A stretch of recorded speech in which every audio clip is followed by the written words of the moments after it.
एक कपड़ा व्यापारी की मेहनत की सुगंध फैली हुई थी। वो जन्म से एक पैर का लंगड़ा और बिन बाप का औलाद था।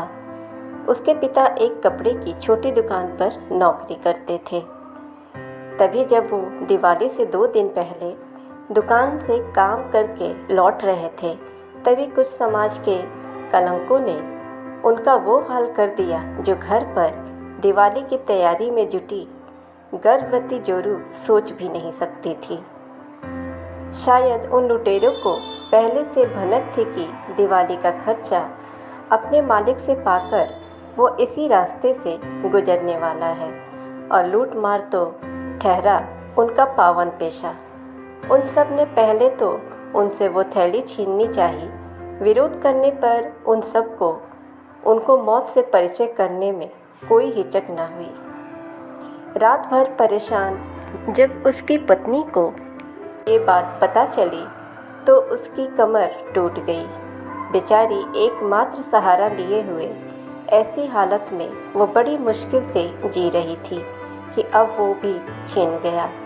उसकी आंखों से ज़्यादा देर तक आंसू नहीं निकले, क्योंकि उसके पेट में एक जिम्मेदारी पल रही थी जिसे उसको खोना नहीं था।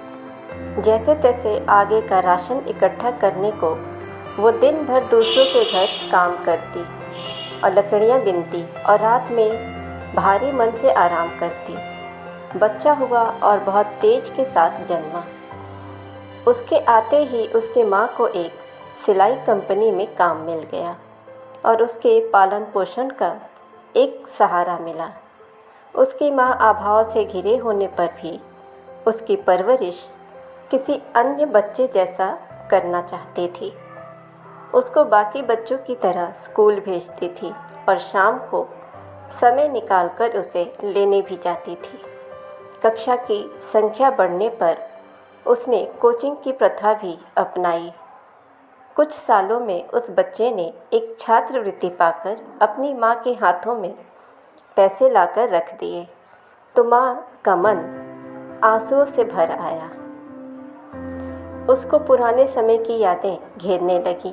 कुछ सालों पहले जब जिंदगी में कोई संघर्ष नहीं था तो ऐसे ही उसका पति उसके हाथों पर अपनी तनख्वाह लाकर रखता था। वो दौर कितना भी गरीबी भरा रहा हो पर था एकदम खूबसूरत। आज खाने की रोटी तो है पर साथ बैठकर खाने वाला पति नहीं, ना ही उस बच्चे के पास खेलने के लिए पिता। आज रहने को छत तो है पर उस छत के नीचे कोई अपना नहीं। मैंने दादाजी से पूछा उस बच्चे को कैसा लगता होगा। उन्होंने कहा कि ये बात उसने खुद अपने कॉलेज के आखिरी दिन में कहे थे। उसने आंसू बहाने के बजाय ज़िंदगी जीने का तरीका बताया। अपना संघर्ष लोगों को ना बताकर उसने अपनी माँ की बात रखी, जिसने उसे कह रखा था कि किसी को अपनी कमजोरी, दुविधा या संघर्ष के बारे में नहीं बताना चाहिए, बल्कि उसको आगे बढ़ने की सीख देनी चाहिए, चाहे ज़िंदगी में कितनी भी कठिनाई आए, क्योंकि आंसू बहाने से कुछ बदलता नहीं। मैंने बहा कर देखा, जब कुछ ना बदला तो खुद ही आंसू पोंछकर आगे बढ़ गई। यही तुम्हारे पिता को असली श्रद्धांजलि थी। उसके लिए पिता का बिछड़ना एक रात जैसा था, जो अमावस की तरह एकदम काली और डरावनी थी।